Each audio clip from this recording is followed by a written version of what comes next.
live up in here, y'all. Being real. Emotions. Emotions. Energy in motion. Emotions. Right? Right? Ooh, wow. Hey guys, that's a million water drops falling on my back right now, guys. You guys can feel I'm in Niagara Falls. Carrying the boat. I'm in Amazon right now. I'm in the Amazon rainforest, guys. It's freaking amazing. I just tapped in some ayahuasca. About to do a trip with the UCC. We're out here in South America. That'd be wild, huh? That'd be so cool. That would be crazy. So UCC goes to South America and trip. Shit. Yo, who got a toothpick?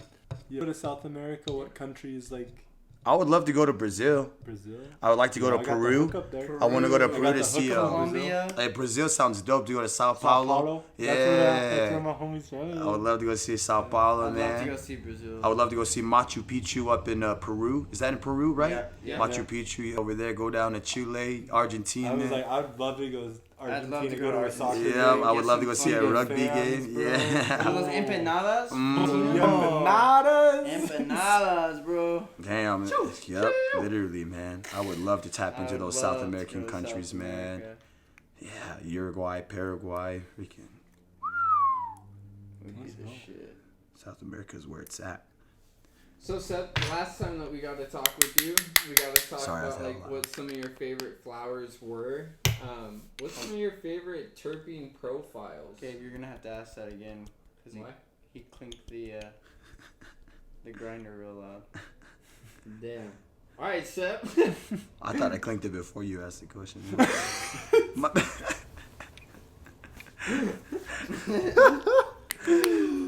Yo, what we fucking clanking to? Clinking to some of that What we unsafe. fucking Like, clanking what? to? We're clinking The to some people of aren't that. gonna hear that. I already know. Unsafe, man. Sorry, go ahead, Gabe. Yeah. So what's your favorite terpene profile? Holy crap, man. That's a loaded question. I love it. And I have another one that rebuttals it too. Do you think that terpenes work in pairs and like couplings, or do you think that it's more individualized? If I were to say one of my favorite terps would have to, like, terp profiles would have to be like a terpenoline, limonene, caryophyllene into a myrcene type feel, right? So along the sides of like maybe like a putane, close to putane strain that has kind of like that terpenoline, but then has like myrcene as a second, or you can go with like this unsafe, right? This unsafe has limonene first, right? Linalool and then myrcene. I like profiles where myrcene is not relatively the first two or first three.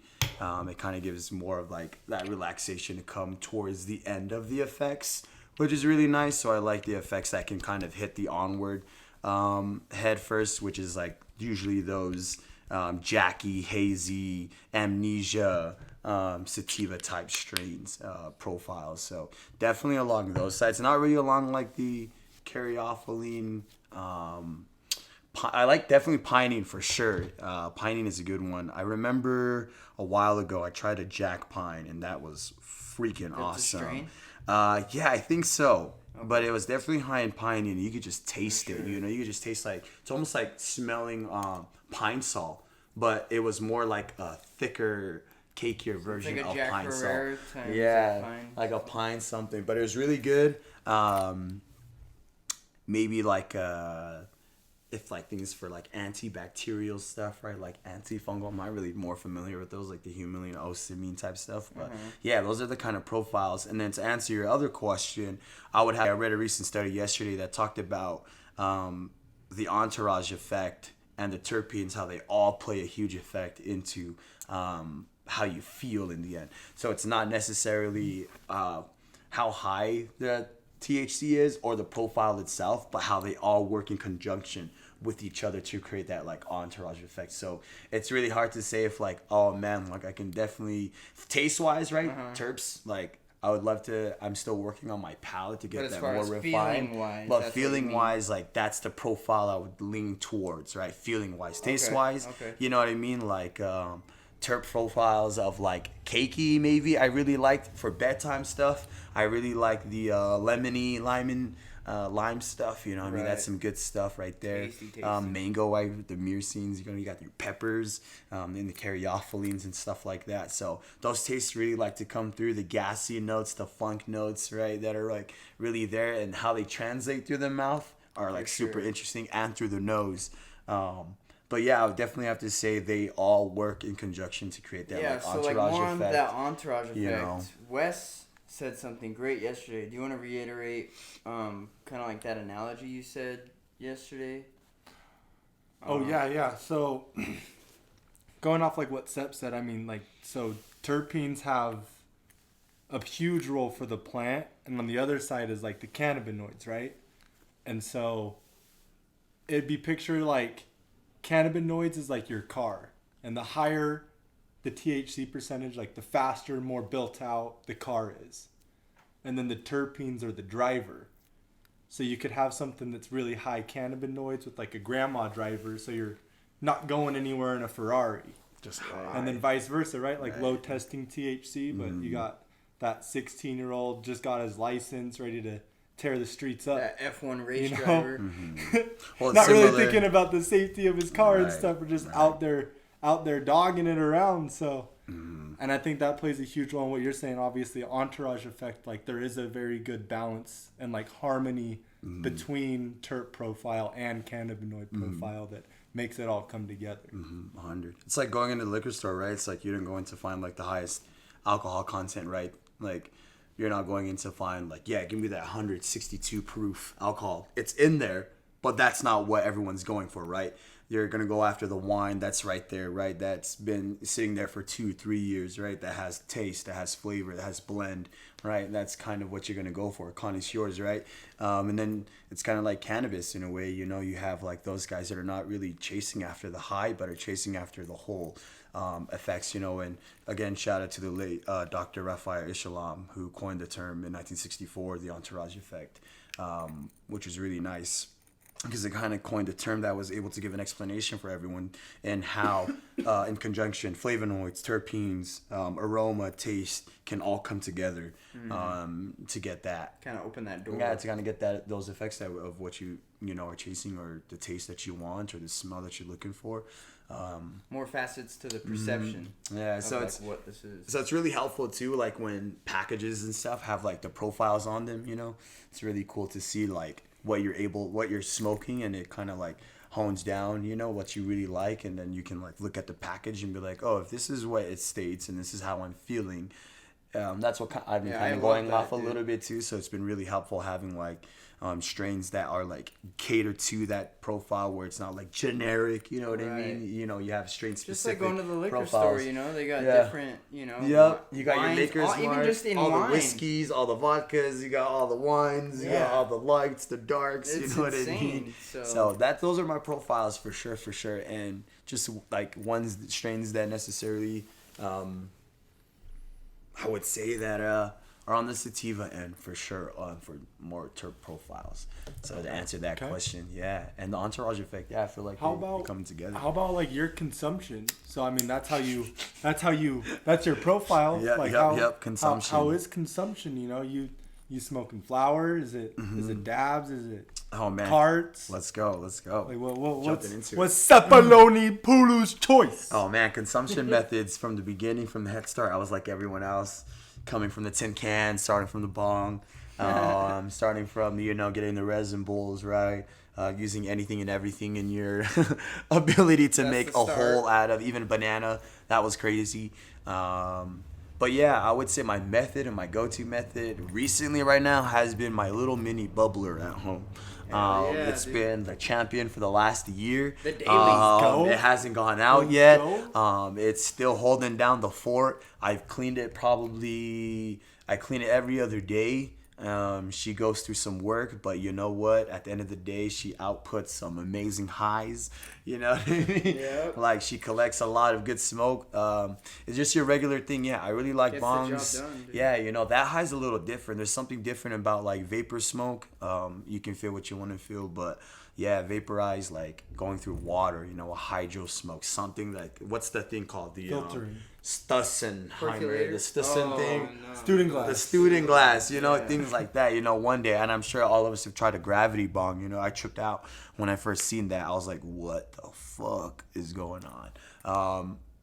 Haven't tried that, but that was like my first introduction to like a bong, kind of like back in the day, and then they're like, yo, try this bong. So yeah, bong for sure. Carts, you know what I mean? Shout out to what's the company called again? Cold Fire? Man. Yeah, Sorry, Cold the Unsafe Fire. Banana Dulce got me, but Cold Fire, I do remember you. You guys were the best cart. Smoking on carts right now. Definitely some, I would say third would probably be like your vaporizers and bowls, but definitely on the bong and card game right now.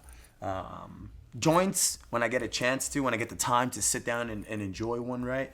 But those are preferably in social settings that love to be around people and be in settings that are, laughable, sociable, where we can laugh and toke and talk and conversate. So yeah, the bong is where it's at. And if you're out there with a bong company, hit us up, man, at UCC for sure. shout you out. We'll shout you out. We're always looking to get some merchandise on here, and your boys can always get some Need that gear. thick glass. The thick ones too, please, man. We ain't trying to drop. I got a baby coming up too. They might be hitting the table a lot. You know what I'm saying? Dropping my glass. You know what I'm saying? The baby bump hit my bump the table. Like, damn, man. But yeah, I would definitely say a bong for sure, man. Like the ones with the ashtrays though, or the ash catchers Yeah. and the percolators. That's the goal. It's definitely the goal. Yeah, I dude. definitely want to ash catcher because that will You'll change get the it, game. man. You'll get it. So, but that's my preference, man. Like I feel like Christmas is coming Oh up. yeah, so- let's go. I feel like smoking, you know what I mean? I would love to get put on more on concentrates. I would love to get the whole rig. Shout out to the boys hooking me up with a lot of the setup and stuff and delving more into that side. Pressing, hopefully getting a tech press, to press some of the flour and just start experimenting, like there's really no time to waste and when it's available right now, there's really no other better time in history than kind of right now. To enjoy this and order stuff online to mess with federally illegal substances. Hey, well, that leads me straight into my next topic with you. Like, Let's where go. do you see the Utah market, or like, where do you logistically see the Utah market going within the next 2 to 3 years? Let's start there. Oh man, looking at logistics wise, if we're looking at it from licenses and we're looking at it from company and business and economic point of views, in the next several years, I would hope, or in the next couple of years, I would hope that the state would allow limits on licenses, but not only that, they would put and actually also amplify people that want to get into the market more, people that would love to, citizens and your everyday cannabis people that would love to contribute into the culture.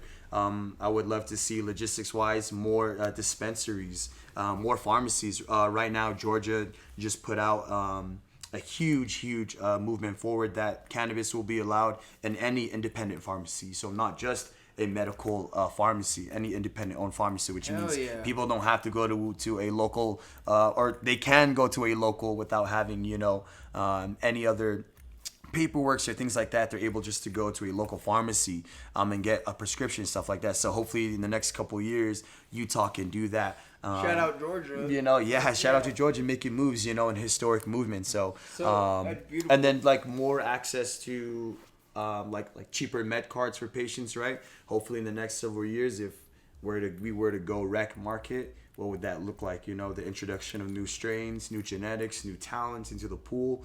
More cultivations, right? More strains, more SKUs in terms of live rosin, solventless, hash, live rosin gummies, vegan gummies, live rosin gummies, right? And kind of tapping into all of that. Hopefully in the next couple of years, and then just getting more people involved. Like that's like the biggest. If we can get the numbers up of people in our community and our MedCard community, and not only that, but talking about it, we can definitely get there. But logistics wise, if the people are not talking about it and people are not creating conversation, we can't get there, right? So on an economic and logistics standpoint, that would be the greatest. It's just to start trying to build a program and improve upon it, right? Put people in the right places to call the right shots and make the right choices at the end of the day. So that's like how I see it, hopefully, like I said, more dispensaries, more pharmacies, cheaper prices, cheaper med cards for patients, more access to different products that'll come in through the state, and more game. You know, if it's a free market, you know what I mean. Let the little guys come and play too. You know what I mean. Let them grow, let them process, let them enter the cannabis farmers market. You know, things like that. Like that would be really nice. You know. No, I think you nailed a big part of it. I do think a big part's like competition. Mm-hmm. Obviously, having more licenses and stuff where you can challenge prices and make things a little bit more like affordable for sure for patients overall. I think that would get a lot more people in the program, like you're saying, as if you did get more licenses, more product out there, and were able to. And that's like, one thing that we overall know lower for prices, sure. That's one thing that we know for sure is that the Utah market has an overabundance of flower. We have flower that sits on the shelf for more than 6 months at times. More testing facilities. Yeah. You know what I mean. Like, so there is a lot of flower in Utah, and I think that distribution would be a really big monument for the cannabis market in Utah in particular to start moving forward. But with what you said, there's a bit of controversy with it. Because if you look at the logistics of it being able to go into a pharmacy standpoint and it be inside of a pharmacy, that means that they're wanting to declassify and deschedule the drug to a Schedule 3. So when they make that declassification, what do you think the repercussions of that would be? Sorry, can you restate that sentence one more time? From the declassification of 1 to 3? Yeah. And what the ramifications or what the results of doing that will be? What the results would be. I think it's it's pretty because complex. Because results goes into ramifications as well. Right. You know? They both kind of go hand in hand. Yeah. I would have to say that the results of us going from like a Schedule 1 to Schedule 3, there is more play for profit and revenue. But I would have to say with the FDA and the DEA and all those guys, like I just think they just have to get together and smoke a bowl in a room, and I think they'll come out. Deciding on some real shit for you know real, what I mean? bro. But if I'm being completely honest, like I don't know what that allows for big people with money. You know what I mean? Sure. Like that allows big players to kind of maybe come in and be like, oh yeah, now that this is not federally illegal in a sense of this does have use. This does have efficacy, and this does have some importance. Okay, let's not even strengthen, but let's go ahead and monopolize on what we can make bigger. So for instance, an example would be if we were to go Schedule 3, let's say a pharmaceutical company can come out of state and be like, okay, now that this has been descheduled, correct me if I'm wrong if you're out there, but they could essentially say, oh, we want to patent this cannabinoid now because there's efficacy and it's not Schedule 1.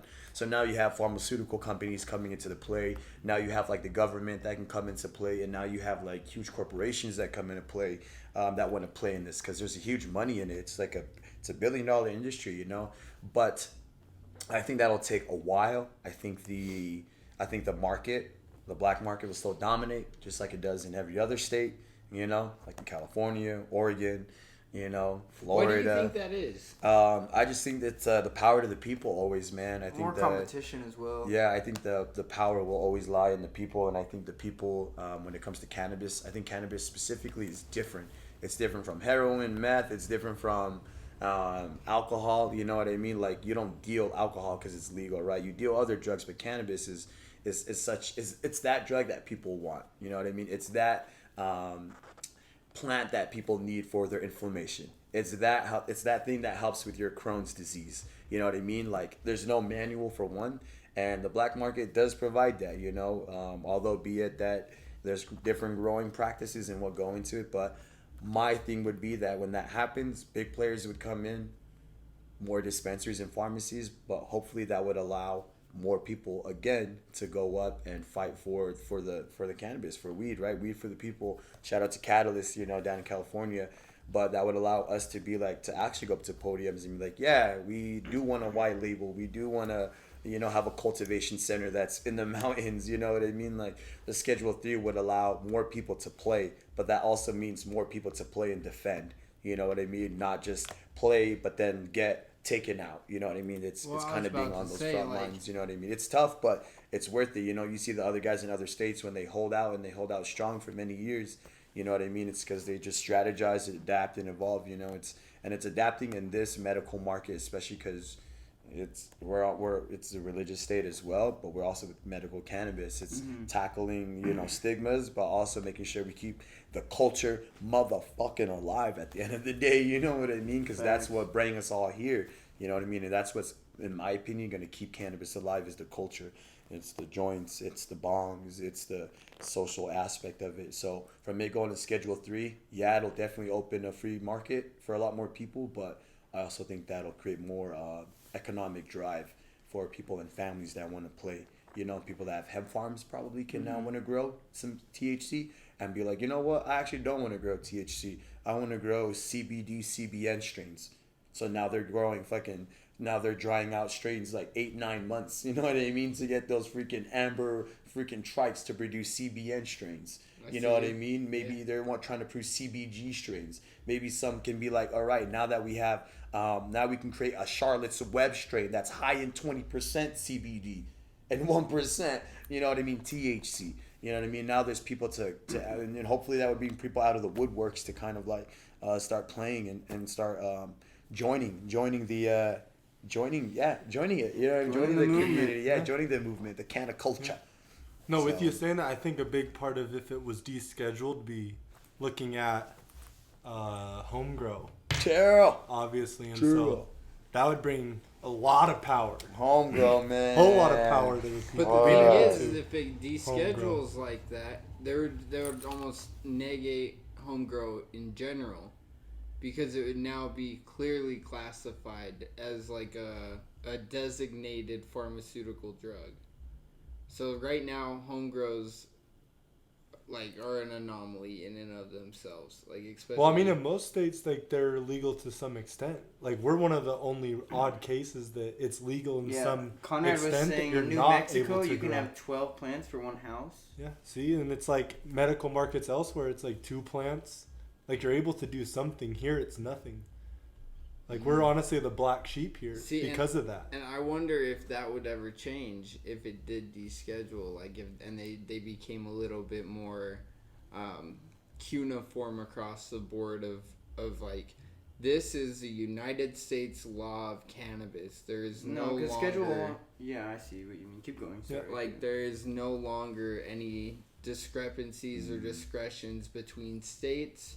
There is laws on each one now set in place. Home grows are no longer available to us because this is now identified as a pharmaceutical. It would be like growing opium. No, and I do think that's very valid, but that goes back to what Sep was saying about the black market dominating. I think if you were to look at descheduling to a Schedule 3 and were to get rid of all home grow, it would be fucking bonkers. Yeah. To be honest, because everybody that's growing 12 plants at a home that's legal, everything that they set up paid for is now invalid. They'd have to go get a license. Well, it's and just stuff. if they said, all guns are illegal. Way. You know what I mean? Yeah, there's no way. The black market would absolutely take over at that point. Even if dispensaries like Oklahoma stuff was really cheap, because this black market will have the best quality. Right. Sep said, and it almost always will, because a lot of the cats that stay in the black market that still don't want to be known is because of how they came up. And that's still going to go on until they die. And that's not 5-10 years. You're looking for a long ways. We're new to this whole cannabis culture, It hasn't been descheduled yet because it is that new. And I feel with the grow part aspect, and deschedulizing it, or scheduling it to Schedule 3, if anything, it would raise our limits with growing. You know what I mean? Because what the scheduling is just like Well, levels 'cause- of like what's worse and worse. Schedule Yeah, 1 is 'cause- like no pharmaceutical no use, no use, and then but like we're still 3 is, getting. it's People like are still ketamine growing. is Schedule 3, I think. You know, with like Yeah. a physician's prescription. But can you make that in your garage? You know what I mean? I don't even know. I Exactly, don't even know probably what not. ketamine is. No, you know what I probably mean? not. You know, all I know is I for don't horses. either. But So yeah, there might be a little more permits and stuff involved. Like But you know what's like Gabe was crazy? saying, but do you want to know where I cannabis think is it'll legal help. to grow? I think it'll be more beneficial to deschedule. No, you or know our schedule- country's be capital. Schedule on 3. Washington. You know you can grow in DC up to 6 plants at our state capital, in our country's capital in Washington DC. Yep. Bunch of dogs. Because Bro. they know that those cats growing probably got strains that are like clear cut. Right next to them, arrest them, you know what I mean? Got the next hottest strain to study. Ship it down to the university. We got another one, boys. Damn. You know what I mean? Hasn't all it been makes legal sense. there for a while because Hell it's like yeah. British Columbia? Well, then also, like, I think that's where, like, I don't know if it was, like, the first case was from there, where, like, the first cancer patient. I don't even know. I don't want to misquote anything.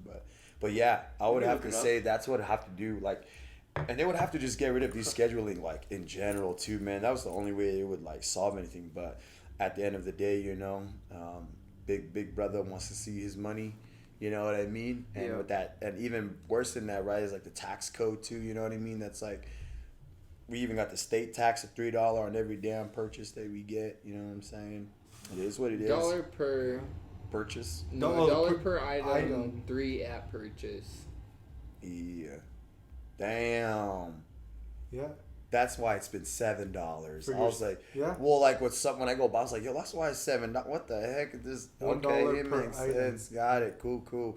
But yeah, we're in an interesting state. You know what I mean? Where people don't want to come, I think, and capitalize on our state because it's so strict, and a lot of our and that's- representatives don't know their Hey, stuff. but look, so, man. and that's very generous to the customer to be able to get that break given to us on our end where we're not taxed at, let's say, compared to California where Yeah, I they're heard it's like taxed. $20 to just like get like. They get taxed, Taxed. very heavily. Like you'll go Dude, in a to homie- buy a little bit of something, and you'll end up with a $20 plus tax, and you only bought one thing. Bro, homie went in. He was like, "Yeah." I was like, "Yo, get me this card," and it was like 45. And he was like, "Yo, just so you know, it came out to be $60." And I was like, Yeah, "Fuck is going on out there?" yeah. Oh, So bonkers 50. Nah, I could have got another freaking pre-roll with that tax right there. exactly, but look, in Utah, we pay $60 for that cart. Well, we would pay like $100 for that cart. Jeez. For a cold fire cart, we'd Yeah. be paying $100 here, guaranteed. A live resin that's a 30-70 blend is fucking $90, right? Yeah, $90. Yeah, 80, 90. Yep. So Yeah, correct. when you look at it like that, like we still get fucked, but we're not paying that tax but on the then back end. But we get taxed. you on get the taxed through main- your med card. Hey, You get taxed with $100.70 you gotta pay, and then go through the cash compassionate advisory board just for them to be like, yeah, we vote for you to, and then you know you get a grant, and then if you're 18 and you're suffering, you gotta have your mom. If you're under 21, yeah, you can get cigarettes at what 19 or whatever. 18. You know now what I it's mean? 21 here. So, that's awesome, which is Yeah. nice because these kids don't meet. Anyways, but yeah, if it goes to Schedule 3, only one way to find out if it goes to Schedule 3. You know what I mean? Right. Like Yeah. it's like because how We'll I see view it what happens with eventually. the repercussions Like and this is how I everything, view yeah. the future of cannabis. To be honest, I view it to where it's eventually going to be like stores where you can go in and buy it, and kids will bypass it, where it'll be normalized. You know what I mean? Okay, so like You your know, son. like yeah, well they'll be able to walk past Like it. a tea shop. Yeah, like a tea shop, but it's like, but they know that like it's like tea. You know what I mean? Yeah. Like it'll probably like they're like, nah, I'm good. It's to the point where people like say no to alcohol. Like, nah, I'm good. I don't drink. Like, nah, I don't smoke. You smoke? Nah, I don't smoke. You know what I mean? Because if you can go in the grocery store and pull out a moldy ass grapes out of the fucking stands, and go home and eat it in your mouth, and then not even wash it off completely. But you're telling me like tiny bit of I heard from a close friend that Oregon just stopped asparagus testing because it put a whole halt on Oregon's inventory, and right now they're not testing for asparagus right now, and because it's decarboxylated, right? Once you smoke it, once you light it, right, it doesn't really make you're not gonna really maybe not be as good, but maybe that just calls for better. Less cuts, maybe, you know what I mean? Less travel of diseases, Quality maybe. control, baby. Quality control. So yeah, you with know the what I future mean? of cannabis But- and the future of you becoming a father, what do you think that's gonna affect your cannabis use? Like having your son being born, and is it way? Are you gonna just be going the same? What does that look like for you? That's a really good question, man. In the end, I don't ever want it to ever interfere in any relationship. It's not going to change how I talk to him, how I view them. Right. At the end of the day, this is just going to be an assistance to me in my life, right? It's not going to be like, oh, I'm mad, I got to go smoke to calm down. It's like, I'm mad, calm your ass down, deal with it, then go smoke. Yeah. You know what I mean? One of my philosophies is not going into like smoking emotional. You know what I mean? Because it's like using that as a crutch. So one of the things moving forward is I don't want to be, and I'll try not to be. You know, I can't say it till it gets there, right? There's, you know, understand moms with the wines. You know, I get it. You know what I mean? You gotta have their glass of wine, or But you gotta just have to your make it hit. straight, you're gonna be a Canna dad. Yeah, for Canada sure. dad for sure. You know, that means more restrictions in the house, right? Having it in a stash, locking it up. Of course. Being more respectful in the routines around the home. Not consuming as much around them, you know, being more mindful of when and how I'm doing it, you know, being more present, not just being high around them, but being mindful, being present with them, you know what I mean? Not being high around my son, but I want to be like present, like active with them, you know, like 100%. And then if it comes to be where I'm like, yo, I gotta take a hit, man, I'm stressed, then yeah, you bet your damn bottom right I'm gonna take a hit, you know what I mean? Right. It's life. But being a Canada dad, I want to respect my son and respect the plant and respect my relationships and family and friends. But the joint making, the hash educating, the YouTube watching videos will never stop. You know what I mean? The education will never stop. Like He's gonna grow up knowing what cannabis is. Yeah, they're gonna grow in the household knowing that it's normalized, and when they go out, they're like, "Wait, it's not normal in your family? Like, you guys don't talk about it. It's not an open conversation."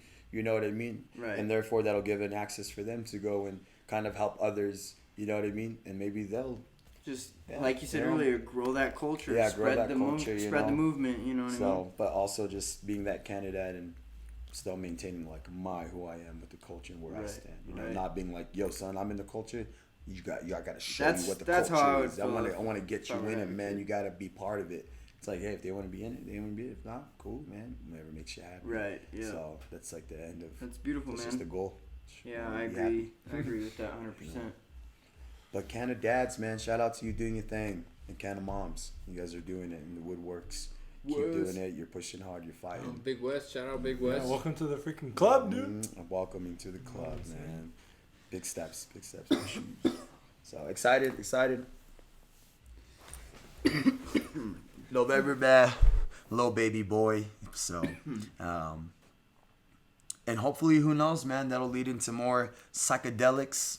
You know, that'll more experimenting with psychedelics in the future, right? I would love to. We have a UCC camping trip. A camping trip, you coming know. up. I would love to do more and tap into more psychedelics with the boys and take some more journeys, experience that side of things, you know. Excited to talk to everybody about our Yeah. experiences, our journeys.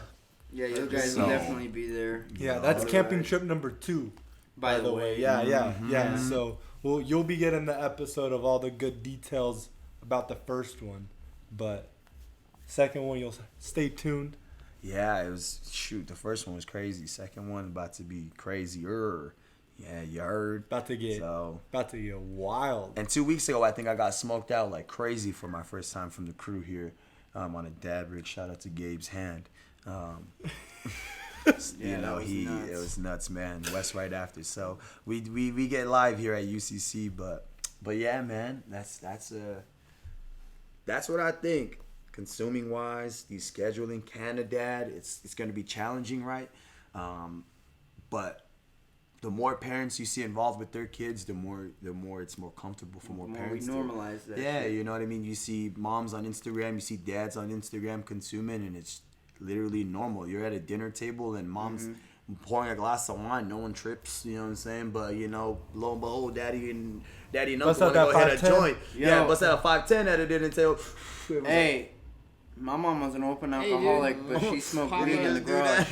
Pop 100 That milligrams. just goes to show. 100 That goes to million, show. you know what I'm saying? So Slap things a like little that. tincture. That's how it's gonna change, right? I won't be able to like go out and hit with the boys like that. I'm like, yo, I might just have to hit this real quick, and then might have to just hit an edible and go. You know, different times call for Exactly. different consumption methods at different times. So that'll be interesting to navigate, right? Like no more in the car. Trying to grind or pipe or do something, and now it's like, Right. okay, I got 2 other lives in with me, not just my Exactly. life. I don't care. I mean, you know, my life. You know what I mean? But That you're a know, little more risky with. yeah, you know? but now it's just being more alert, be more open, be more aware. That's good, man. That's be good. more mindful. Canada, Hell yeah, man. Canada, man. Breaking the stigma. I think it's important. Break that stigma, man. It is. Educate your kids. It is. And it does start in your house, you know? And that's my biggest philosophy right now, man. Is it always starts in your house. It always begins at home first. Everything begins at home. Always make sure your house is clean before you go try to clean the world. Facts, dude. That's True, good. bro. There you go. That's the There you philosophy. go. Big facts from man. Seb, clean your dirty ass house. Yeah, man. You know. I don't know. I think you want to end with that. That's it, man. That's That's, a good literally quote to it. end it on. Yeah, you know, that's all I gotta. I appreciate it, man. Hey, man. Thank you so much. I appreciate it. Thank Appreciate you you. guys, man. Thank Thank you you to guys. listeners, man. Thank you to UCC, always holding it down, man. It's an honor. You An know. honor to learn more Come about on. the dog. yeah. Yeah, I appreciate it, man. Next to other dogs, man. Make sure to stay tuned. Listen in, guys. It's Thanks fun for stuff, listening man. to the SEPA Sesh. Yes, UCC, what it UCC. is. Yeah, make sure to follow us, man, on Instagram at what, JJ? At utah.canada.club. Yeah, man. We be on there. We be on there. We, be We on out. there. Twitter or X, you go at UT Cannabis Club. Once again, guys, I'm Sep here with UCC. Grateful to be part of it, man. With the smokes, the sessions. Stay tuned for more newsletter updates, our emails, our website, our merchandise. We'll get it up there. We'll get it going. We'll get you the links. We'll get you all this stuff you need.